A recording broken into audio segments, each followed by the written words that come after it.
Shanty first received a diecast model in 2003 in the ERTL range. Shanty's model was one of the first models in the ERTL range to have the new U-hook couplings. Shanty's model is pretty good and quite accurate to his TV series appearance in Series 6.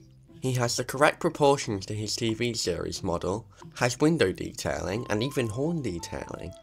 A couple of things I'd improve on Shanty's ERTL model though, would be to have his funnel a little bit smaller and give him a more accurate face, as like a lot of the ERTL models, Shanty's face distances a bit from how it looks in the TV series, but still resembles his face nevertheless. Despite these two gripes, Shanty's model is still pretty good and one of ERTL's best. In 2004, the ERTL range was discontinued and the take-along range launched 2 years prior in 2002. Shanty received the model in the take-along range in 2003, the very same year his ERTL model came out. Shanty's take-along model was sadly one of those few affected where learning curve gave him red buffer beam instead of their correct colours.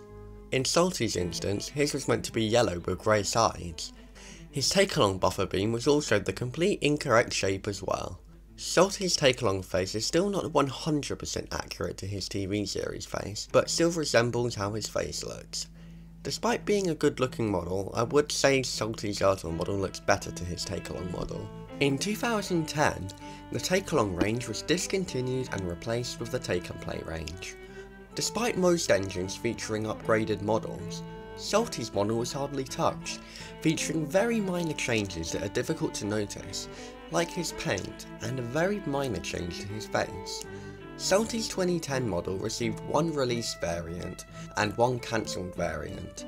The released one was a talking model of Shanty, and the cancelled one was a green Shanty based on the Series 16 episode Shanty's Surprise. Despite his 2010 model hardly looking different to his take-along model, Shanty's model did get an upgrade when the take-and-play range was redesigned in 2013. Shanty now had a much better CGI styled face, which looks extremely accurate to his face in the CGI series. He had the correct colour and shape buffer beam again, and his sides were the correct colour. Shanty's 2013 model was a huge improvement over his previous two models, and looks more like Shanty than before. Shanty's 2013 model received a couple variants, being an updated talking Shanty and a pull and zoom Shanty. In 2014, the take-and-play range was redesigned yet again. Shanty's model wasn't as overly affected like other models, but was still a downgrade nevertheless. Shanty's sides were now yellow, his main body was slightly smaller, his windows were no longer hollow, his buffers were no longer painted, and he had the infamous one-way round magnets. Like I said, not hugely affected, but still a downgrade from the last nevertheless.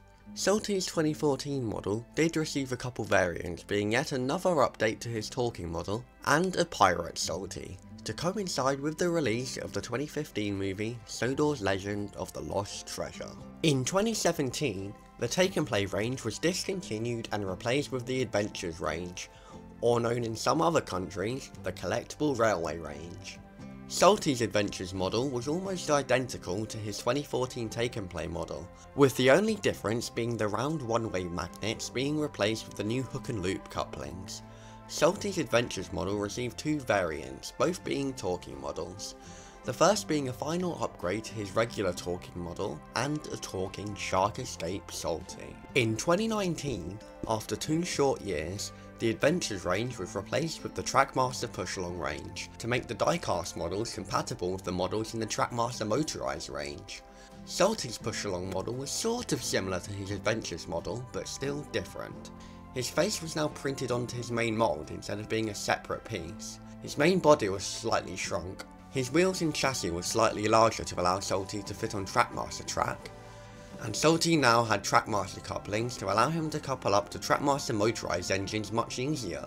Shanty's push-along model received two variants, being a Seaweed Shanty based off of the Series 23 special Steam Team to the Rescue, and a model in the Blackout sub-range giving Shanty a black livery as opposed to his usual red. In 2021, the Thomas & Friends TV series was rebooted to All Engines Go, and the push-along range was redesigned to look more accurate to how the engines appear in the reboot, and look far more accurate and detailed than the CGI push-along range was.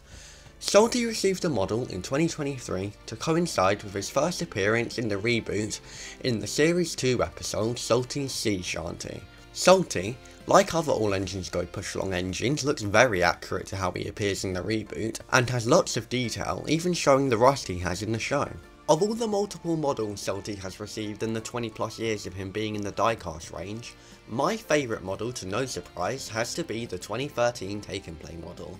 This model looks very accurate to how Salty looks in the show, and his face is amazing. Salty's All Engines Go Push Along model is very accurate and detailed as well, but what makes Salty's 2013 Take and Play model better, and therefore the best, is that it looks more model-like and less toy-like, which is what I love about the 2013 Take and Play models. And this is where this video comes to an end.